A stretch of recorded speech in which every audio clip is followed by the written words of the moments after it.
So here we are, and we're waiting for Nick to connect. He will be with me in any second. There he is. That's what happens when we go live. We sit in the green room and we have a lovely chat, and all of a sudden I get a bit worried because I think we're going to talk about all the interesting stuff and not shared it with all of you guys.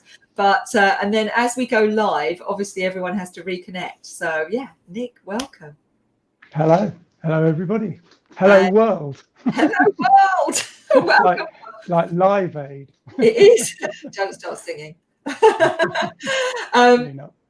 You'll notice, everyone will notice that Molly's not with us again tonight. So Molly definitely pushed herself too far too soon. So I've told Molly that she has to go back to bed and rest for a bit longer.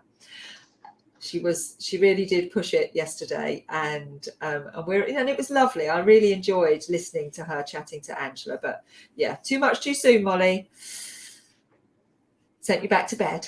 Now you rest, and hopefully Molly will be back with us by the end of the week, maybe the early part of next week. We'll wait and see. So, but today we have Nick Hebditch, the wonderful painter Nick Hebditch, which we absolutely, we've known you for a while now, Nick. How many years have you been exhibiting with Pure? Since I did the first one, I had a bit of a gap for 2 or 3 years after that, and then ever since 2015. Okay, so 2009. You were there in 2009? No, 2010. 10. Okay. That's not the first one. No, there was one more before that. Right. Yeah, there was one more. Second one. That. So second one. Vincent. So far, I've only found Vincent as the only one who's done literally from the very first one, the first conception of Pure. So the first one wasn't called Pure; it was called Battle Art Fair. So yeah, that's why. Yeah, you're lucky. It was quite chaotic. Because it's a bit like this. We said we were going to do an art fair. We'd never done an art fair before. We had no idea how to do an art fair, so we had to wing it. So the first year, we were all newbies together. I had a tiny little baby who is now 13, and we were just winging it. We just had no clue how to put on an art fair. But do you know what? You just have to kind of dive right in and do it. And then that's exactly what we're doing with these live broadcasts. And we were just saying before we came on air about our early experiences of live. And mine was this side of the camera, and I really didn't like it. So I was like, no, I'm not doing that again. And Nick was saying you had an early experience of, was that the Utrecht story? I was taking a art exhibition, a group art exhibition to Utrecht in Holland, and a van load of work, and we got stopped at the French-Belgian border in February with a frozen canal, made stay overnight, and then on the return we were strip searched. So it's fun. Yeah. That's definitely going to put you off early digital days of the EU. That's going to put you off digital for quite a few years, I would suggest. But here we are now, and we're not trying to be perfect. We're just trying to do it and let everyone have a voice and get comfortable on digital, and just play with it. We've played with it, headphones on, headphones off, wireless headphones, plugged in headphones. And so we've gone today we're trialing wireless headphones, but they're noise cancelling headphones, so Nick can't actually hear himself. So we're going to wing it and see what happens. So this is today we're going to be showcasing Nick's work. So first of all, as we always do, we're going to show you Nick's page in the ART360 magazine. So I'm going to bring that up on screen now. This takes me a few seconds, so please bear with me. There we are. So here's the beautiful magazine. And Nick's page, as you know, I have to go in and I have to find Nick. And this is where we find out how quickly Nick submitted to ART360. There he is. He was number 56. So there you are with your COVID hair. So yeah, this is Nick's page, and well done for having your hair cut. Although the headphones... I enjoyed having it long. Did you? I've actually had 2 haircuts since, but the guy who cut it last, although I think it was quite a good haircut, he cut too much off. Oh, well, you're all right. It felt like back in the 80s again, actually. It does. You look like you're hippie. You're on the hippie trail there. Yeah. And do you know, a secret, but I haven't actually had mine cut. Whoa. So I know. So here's Nick's contact information. So as you go through the journey, you're motivated to contact Nick. I love this piece, Nick, in the magazine, by the way. I think that's absolutely stunning piece. Is that quite big, that piece? No, that's quite small, A4 size. Oh, wow, that's beautiful. I did that specifically for the exhibition in Small Hive. So it's part of Romney Marsh. Right.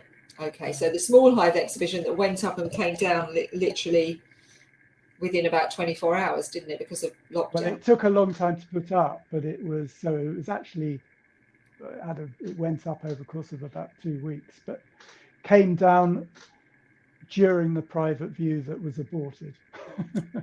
So it was the Saturday before, came down on the Saturday, and lockdown was on the Monday. Yeah. So yeah. Well, the only advantage to this is we've got all this amazing work, isn't it? That to show. So here's Nick's contact details. You can contact him by email. There's his website. I'm going to show you that in a minute. And then Facebook, Twitter. We just were saying you're not that active on Twitter, but you've still got a Twitter account. Pure still has a Twitter account. We're not that active, but it's still there. And I think still there. I did a bit a few months ago, but not often. It's great for a particular audience, isn't it? Yeah. It is something that we dip in and out of, and then Instagram as well. So you're on all Instagram. I'm very active on, so I like that. Yeah, I think artists find Instagram quite a good place to inhabit, don't they? Because it's very visual. So most artists, we have a massive following on Facebook of mainly people who buy. So our Facebook following is the demographic is like the 45 to 60 demographic, and it's a lot of buyers. Whereas on Instagram, we have a lot of a younger audience, and a lot of creatives. So yeah, Twitter. If I need to get in contact with journalists, great. Twitter is the way. You get hold of them on their Twitter account. So, and now I'm going to show you. So top tip to everyone: if you need to get hold of journalists, go to Twitter. And now I'm going to show you Nick's website. So here we go. So again, this is your website, and that's the opening welcome. Love that piece again. So thank you. That's interesting that one should come up. It comes up, the homepage picture comes up randomly, and that's one of the oldest ones. That's from my archive page, and that is actually a very early watercolor from 25 years ago, I think. So that's quite different to your current style. Well, and later on I'll talk about the journey, because obviously that you can see is very precise, very painstakingly painted.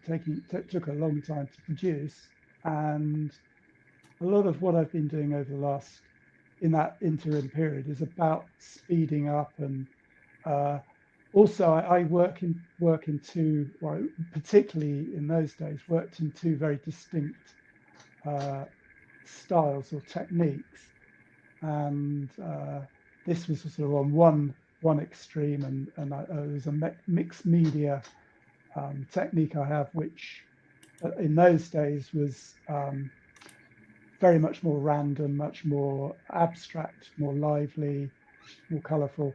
And so we've got things in many ways, what I've been doing is bringing the two strands together. Yeah, so this is a more colourful piece, isn't it? This piece here that comes up on your galleries page as streets. Yes. Love that. Quite different, but both street scenes, quite different, but both incredibly evocative. One is London, that's Clifford Street, which is not Clifford Street, it's in Soho anyway, but leaner stores. Obviously the other one is Venice, and this is quite cinematic, isn't it? I think this style of this particular piece we're looking at here is quite cinematic to me. I don't know whether and then we've got Brighton. Is that Brighton? Yes, that's Brighton. Yeah. Yeah. So that's roughly in between, and that's London. Love this paint with the rain. Yes. And then another shop front. I do find these shop fronts incredibly cinematic in the way that you're rendering the paint. It's almost moving. Yeah, I was wondering what you meant by cinematic. You mean actually dynamic and dynamic, that they're almost moving. Yes. Yeah, and I think that's by contrast to the watercolors, which are very sort of rigid and very sort of exact in the detail and very faithful. In a way, I was sort of trying, sort of like two sides of my personality, and I at times felt quite schizophrenic. In these, I was very much responding to color and being and the sort of movement and being very much more dynamic in both my approach and what I was trying to produce. So yeah, two very contrasting ways of working. I'm just going to turn my sound down a little bit because everyone's saying I'm much louder than you. So let's try and get that balance. So if I just move the microphone back a bit, hopefully that's better. Everyone can turn their sound up. Am I loud enough or not loud enough? Yes, I think it's just I'm much louder than you. It's probably because I've got a professional arm. I don't know whether you can see that. I'll try and put it in there. Look. So yeah, that's not professional. I'm going to put that back over there so that I'm not too loud for everyone, and hopefully you can all hear me. Yeah, I love the reflections as well, Suzanne. So that's a bit about your website, and so if anyone's interested, it's absolutely jam-packed full of images. So I'm going to do what I always do, which is hand over the screen to Nick now, and it'd be really fascinating, Nick, if you can tell us about your journey, how you got here, because you're saying a bit about the two sides of your personality. We love all of that. So yeah, tell us about your journey, how you came to be a painter in the first place. Yeah, I'll just start that off just by being right up to date. I'll show you what I'm actually working on currently. I mean, that I finished yesterday. And most of the other stuff on the left of the screen, if I can come over there, most of these bits and pieces we can look at again later, but that's what I've been doing over lockdown. Those are all oils, which is what I've been doing considerably more of in sort of the recent few years. This one here, which I actually did the underpainting to just before the end of July. That's the beginning of a mixed media. So I still do the occasional mixed media pieces, but as I mentioned this earlier, I've got these two strands of work. But yeah, my journey, it's been quite a journey. I started off, I did A-level art. That was quite a significant, it's a very enjoyable part of my education. Went on to foundation course and degree course. I went to Nottingham for my degree, and did something completely. In those days, I was doing something a bit more completely different to what I've been doing for the last 20 or 30 years. More like Frank Stella. It's very graphic. It's very graphic design. Well, that one's a screen print, and did that just after I finished college. But what I was mainly interested in those days was very abstract work. I was interested in dance and movement and rhythm. After leaving college, I remember having a sort of like I think quite a few people do, quite a sort of calamitous time. Art college is absolutely, I couldn't have enjoyed it more. Absolutely wonderful time of experimentation and sort of enjoying developing as an artist, and came out the other end. It doesn't really prepare you for earning any money, and it was, suddenly I felt sort of very high and dry and sort of completely at sea, and found it very hard to know how to make a living, really. But I had a very enjoyable time at times, sort of very up and down time. One of the things I did then was I was a scenic artist in places like Shepperton and Twickenham Film Studios in London, and that was quite thrilling, actually, enjoyable work. Painting and decorating, sort of basically trying to make ends meet, but at the same time working as an artist and trying to continue that abstract work. After about 5 years or so of doing that, sort of very much living hand to mouth, sort of struggling a bit, I went and did a teacher training course and ended up getting a mortgage, getting a job in a secondary school, working full time, and suddenly it's about the only time in my life that totally took over, and it was, although it's very enjoyable, what I missed for about 18 months. I did absolutely none of my own work, and it sort of I knew that was something that I always wanted to do, and so for the first 3 or 4 years of teaching full time in a secondary school teaching art, I sort of desperately tried to sort of get back into my own painting. Curious thing was that I quite naturally, having had that break, there was a real departure.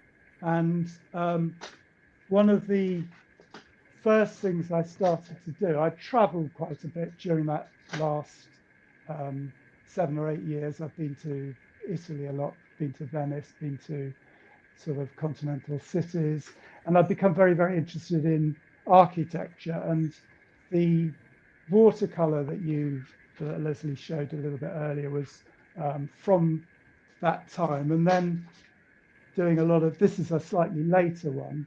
You'll probably notice the difference between the first, come back a bit so you can see the whole thing. But this one, which was probably about 10, 15 years later than the one that Leslie showed on the website, you can see sort of spatterings of splashed paint, and there's a lot more. I was going to say, there's definitely more of what you're doing now, in that the early one was very much a very romanticized, beautiful, gentle watercolor, wasn't it? Whereas this, you can start to see that you're growing up and that you're starting to add more depth and more structure to your thoughts that are arriving on the paper.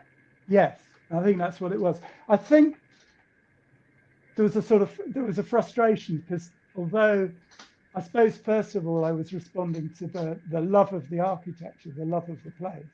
And I sort of, my initial response, which is like no other work I'd ever done, was, just a very exact copy of what I was doing. But it was, after a while, very, very, I was clearly sort of frustrated with the how much time it took, the exacting nature of producing the work. And in this later one, you can sort of see my interest in handling of the paint come out. The sort of trying to, it's a sort of I'm trying to be loose in something which is still quite sort of retained and held in. So that was going on. At much the same time, however, this is the sort of schizophrenic bit. So this one, hang on, I'll show. I haven't got a very early one here, but